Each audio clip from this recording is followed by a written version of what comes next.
Привет и слава Украине, слава ЗСУ. Мы стали свидетелем очередного мопед-шоу в Киеве. И не только в Киеве. И в связи с этим у меня есть несколько очень ценных замечаний, которые нам всем помогут пережить эту войну.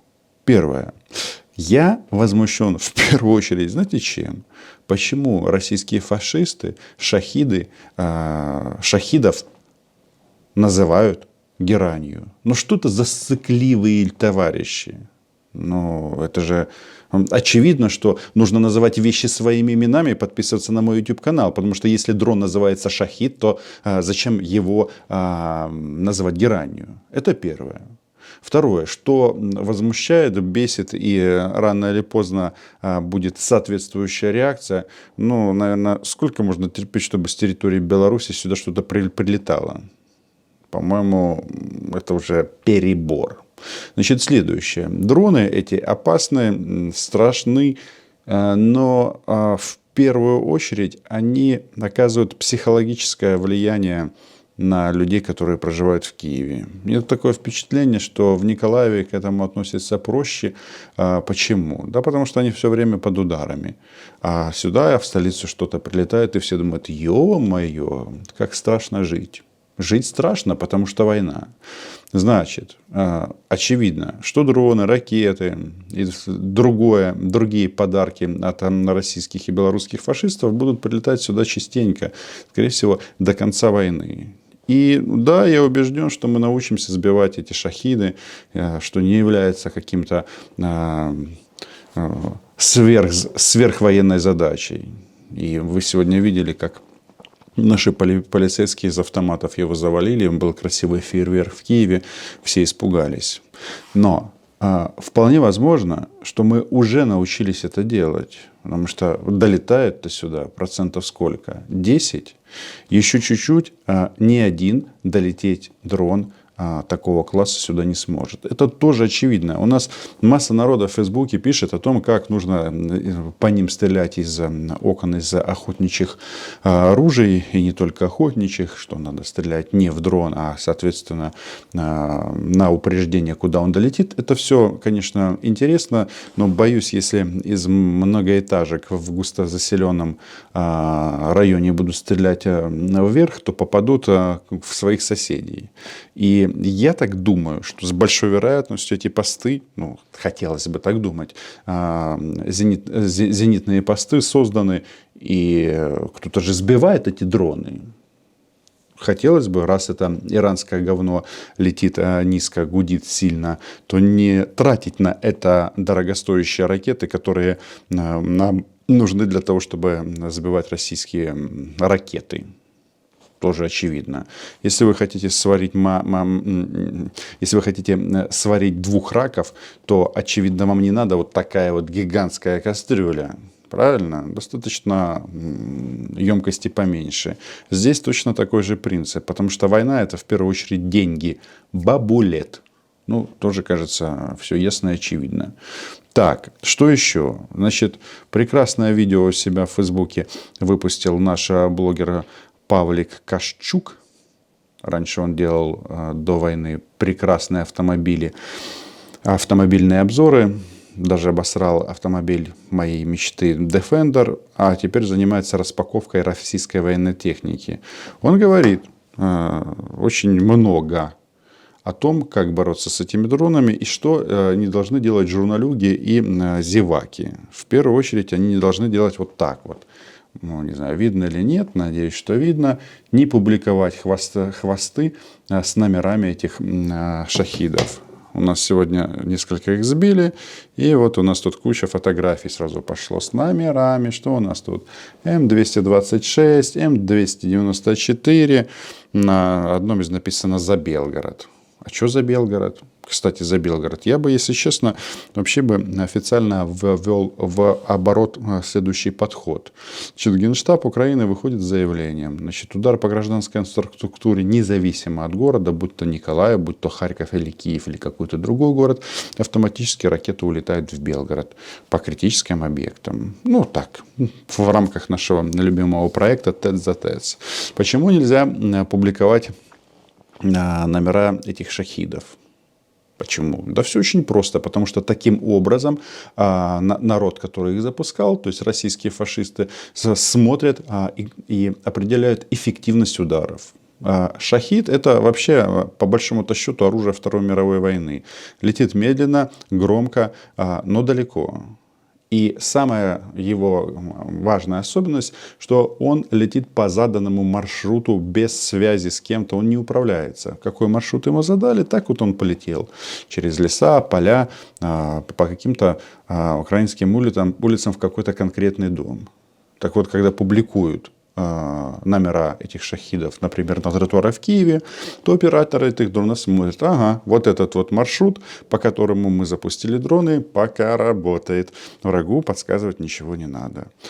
Ссылочку на видео Павла Кощука вы можете найти у него в Фейсбуке, ну или у меня в Фейсбуке, я ее репостнул. Все очень просто. Далее. Значит, с белорусами разберемся, с зенитными постами, уверен, разберемся или уже разобрались, при том, что часть все равно будет пролетать в город. Третье. Значит, главная цель вот этих вот ударов – это демилитаризация населения, потому что от сегодняшнего вот этого налета что произошло? Дом разрушили, погибло 3 гражданских лиц, семья молодая, да, беременная женщина и мужчина. Это страшно, но это страшно, оно не влияет на результат войны. Это тоже вот важно зафиксировать. Это может быть немножечко так цинично с моей стороны, но я нахожусь тоже в Киеве, и вполне возможно, что подобный путинский подарок может залететь в каждому из нас в квартиру. Может. Может. Нет, не может, потому что большинство или через какое-то время их будут сбивать все. Так что работать с ними мы научимся. Это все-таки важно зафиксировать. Кроме этого, все вот эти акты терроризма, они приведут к следующему, что оружие все равно будет еще больше. То есть, смотрите, после ракетного обстрела 10 октября приняты спустя 8 месяцев, но тем не менее принято решение о создании многоуровневой системы защиты неба. То есть, по сути, натовским оружием закрывается небо. И наверняка вы видели в Фейсбуке, сейчас летают, распространяются фотографии сравнения пункта управления украинским будущим комплексом «Насамс» и зенитным ракетным комплексом С-300 или даже С-400.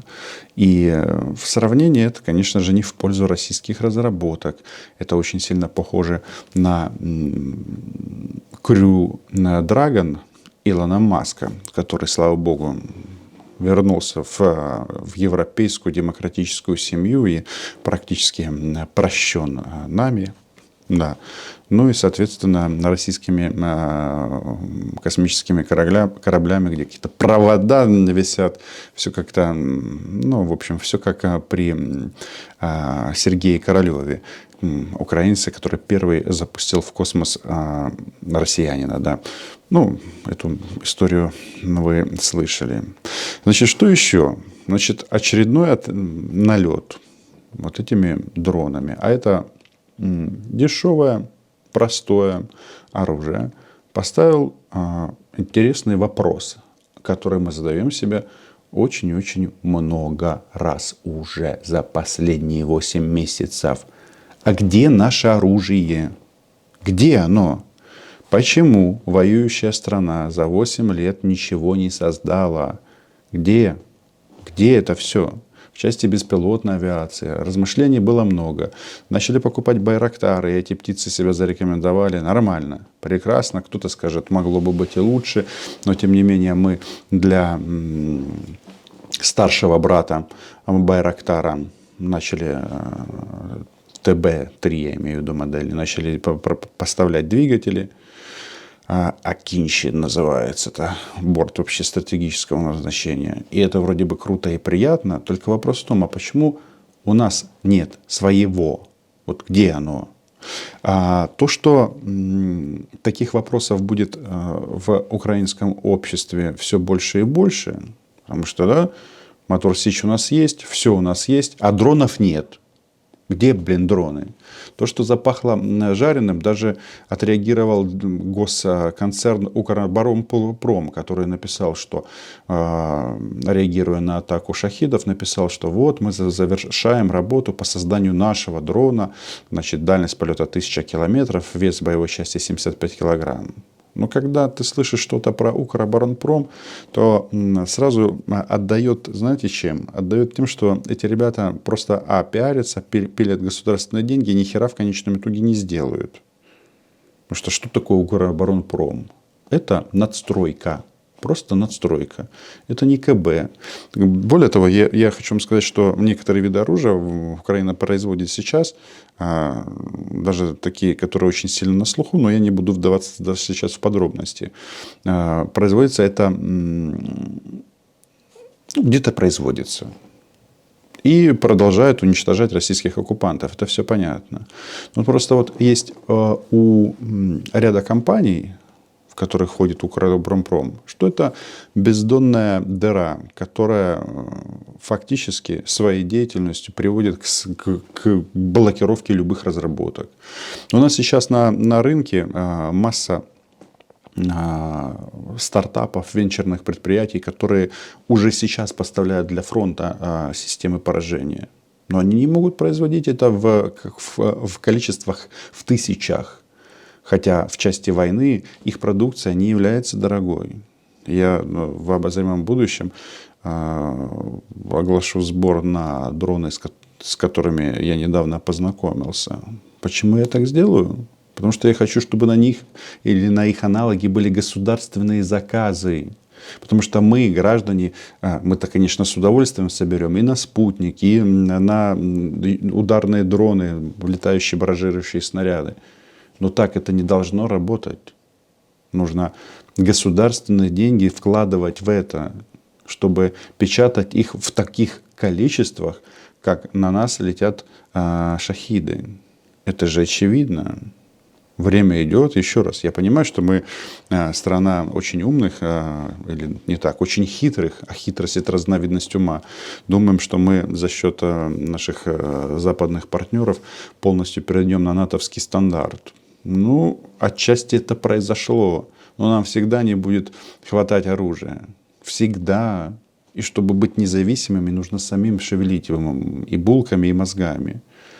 В общем, такие вот мои наблюдения по этому поводу. А по поводу шахидов, и это мы переживем. Мы все переживем. И всех российских кровавых оккупантов проженем с Украины. А белорусам привет. Подписывайтесь на мой YouTube канал. Лайки, репосты. Patreon по желанию. Да. Сколько уже было, а сколько еще будет шахид-шоу над Киевом, Николаевом, Харьковом и не только.